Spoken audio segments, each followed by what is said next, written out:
Sigħat qabel jibda l-Valletta Summit, il-Fondazzjoni People for Change appellat lill gvern Malti biex ikun minn ta' quddiem sabiex joffri direzzjoni fl-isfida umana li tiġġib magħha l-kwistjoni tal-immigrazzjoni. Din il-fondazzjoni li taħt il-kappa tagħha tiġbor numru ta' qdiet mhux governattivi sostniet li bħalissa pajjiżna għandu opportunità ta' deheb li jkun il-pjunier f'qasam fejn hemm bżonn kooperazzjoni bejn l-Unjoni Ewropea u l-pajjiżi Afrikani.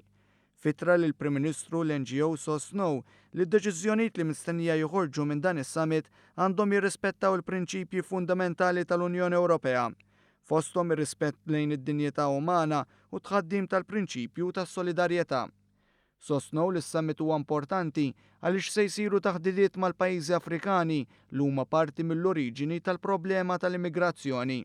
Fid-dawl ta' dan l-għaqdiet mhux governattivi qalu li l-prinċipju ta' solidarjetà mħaddem bejn l-istati membri għandu jkun estiż fost dawk il-pajjiżi minn fejn joriġinaw jew jgħaddu l-immigranti.